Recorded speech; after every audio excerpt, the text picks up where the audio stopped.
Good afternoon, and thanks for joining us here on our Google Plus Hangout with Dr. Ryan Howell.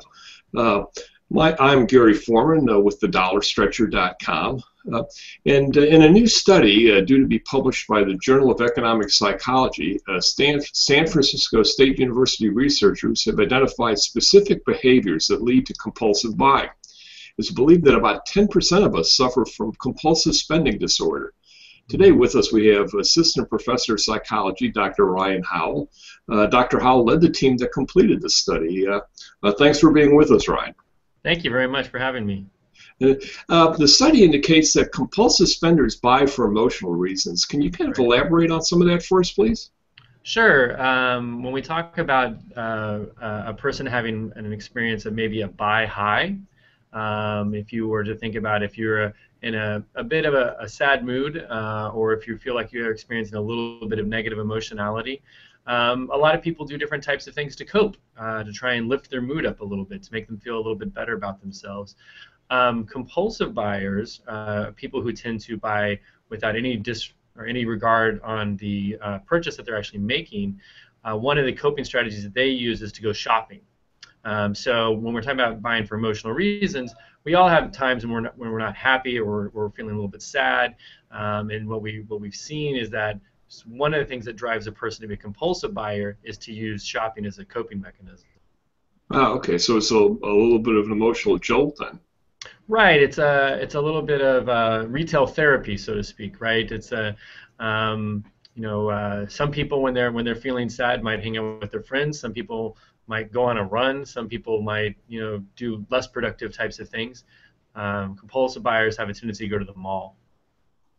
Now, I would have thought that compulsive spenders would share gender, age, income, or some personality traits, but your findings seem to show that not being the case. What do compulsive spenders have in common? Well, there are some small characteristics that are demographic in orientation. We know that compulsive buyers are a little bit more likely to be female. They're a little bit more likely to be a shade younger. It's just that those are not the best predictors of if you're going to find a compulsive buyer. There's one thing that we found that was really interesting, and I guess this is one of the reasons we're talking today about compulsive buyers, and that they don't manage their money. They proceed to almost act like ostriches when it comes to knowing about their financial situations, and that they sort of bury their head in the sand. We think that part of the link between their money management strategies, or their lack thereof, and their compulsive spending habits being for emotional reasons, is that when you sit down to try and put together a budget, or you actually are thinking a little bit about how you're spending your money and you're trying to be a little bit more appropriate about that, it's a very cognitive type of process, right? You have to open up an Excel file and you have to put numbers and columns and things like that, and it takes a little bit of the joy away from the shopping. And so, if one of the reasons you go shopping is for to boost your mood, it can feel a little bit counterproductive to that type of behavior to actually manage your money. So that's one of the more interesting types of findings, and we actually show in our modeling. This is still to be tested out in more intervention types of settings. But the models show that if people who were compulsive buyers were more likely to actually manage their money, they would actually probably stop spending more of it in reckless ways. There's other characteristics, but I'll let you continue with your conversation. Okay. Now, you mentioned something to me offline called the CBS scale. What can you tell us about that? Well, CBS stands for Compulsive Buying Scale. It's a new scale. It's on our website. As many people have my own website up. It's called BeyondThePurchase.org. We're an academic website, so we allow people to take surveys and quizzes that will help them understand a little bit more about themselves and the way that they spend their money. And the compulsive buying scale, one of the things that we really like about this particular scale is that it helps identify people who might have compulsive buying tendencies, one, before things get really bad. So it's not like a hoarder scale where you really will see that you've really got a diagnostic problem, but you might be able to catch something really early. And it's very behavioral.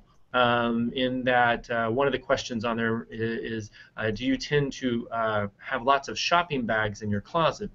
And this is a key indicator of someone who's a compulsive buyer, because compulsive buyers don't really care about what they buy, they just care about the buying process. So the other thing about the compulsive buying scale that we really like is that often scales in the past have asked a lot about how reckless your spending actually is, which means that in theory some scales would say that if you're a billionaire, you can't be a compulsive buyer because you have to get into financial ruin before you're really a compulsive buyer. And that's something that feels that feels a little empty to me. I think that compulsive buying is more of an emotional, psychological reaction to the shopping experience. So that's one of the reasons we have that scale on our website, and people can go to beyondthepurchase.org and take it, find out how they're doing, and then we give people a little bit of some tips about how they may want to reduce their compulsive consumption if they would like to.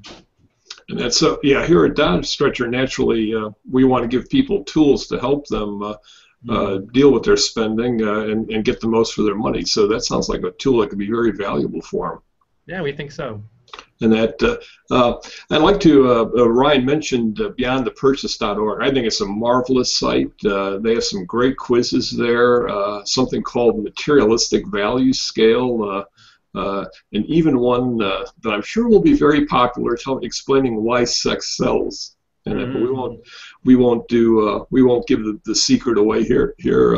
And that wanted to thank Dr. Howell for joining us today.